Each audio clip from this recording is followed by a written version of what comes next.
在搬家，在北京夏天最后的炎热时分，我和我的先生每天流下大量的汗水，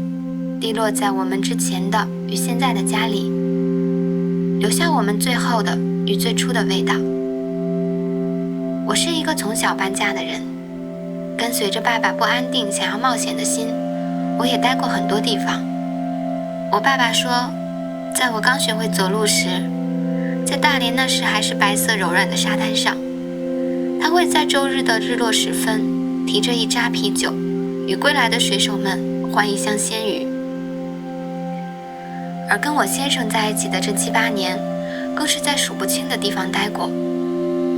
甚至终于选择了在世界各地旅居的生活。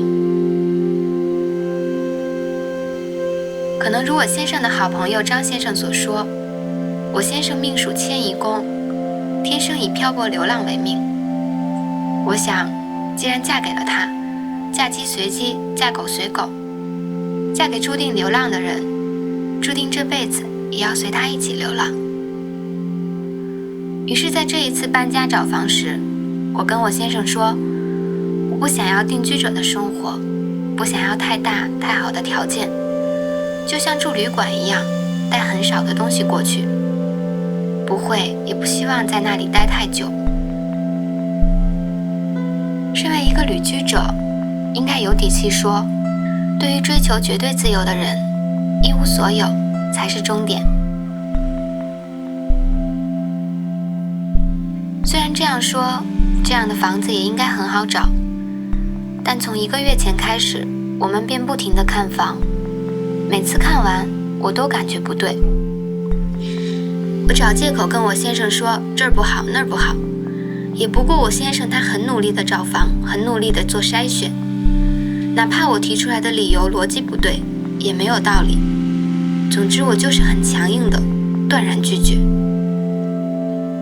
我也说不出来，心中有强烈的感觉，但却只能不停地看，然后不停地拒绝。两人都精疲力尽。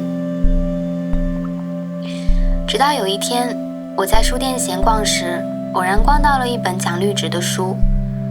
看到了许许多多的人如何用一点一点的绿植建构自己的家与工作室，满屏的绿色与惬意。我的心中突然萌发了奇怪的情感。我再三询问自己，终于确定，原来那是已经好久未曾有过的对于拥有的渴望。我突然明白，我之所以害怕拥有，是因为我是一个胆小鬼。我害怕一旦拥有，就会心生羁绊，就会失去一无所有、无所畏惧的自己，就会面对我最害怕的那些迟早会到来的告别。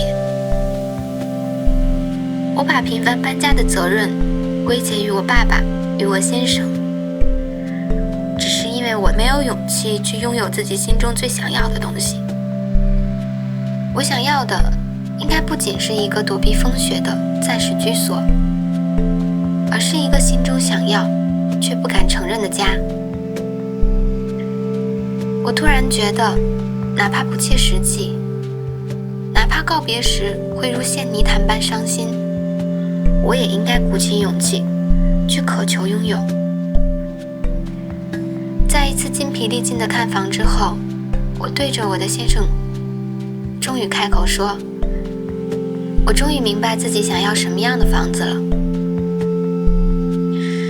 我想拥有一个干净纯白的房子，拥有明亮带窗的厨房，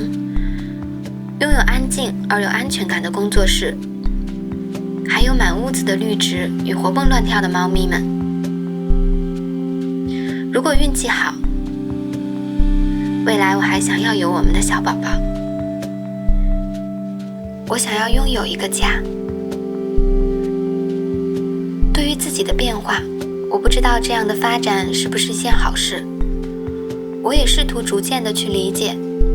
但似乎也没有那么排斥，甚至有点雀跃。搬家时我们每天汗流浃背，但却昼夜谈论未来要建构怎样的新家。鼓起勇气去拥有，去追求，去爱，哪怕会去后悔，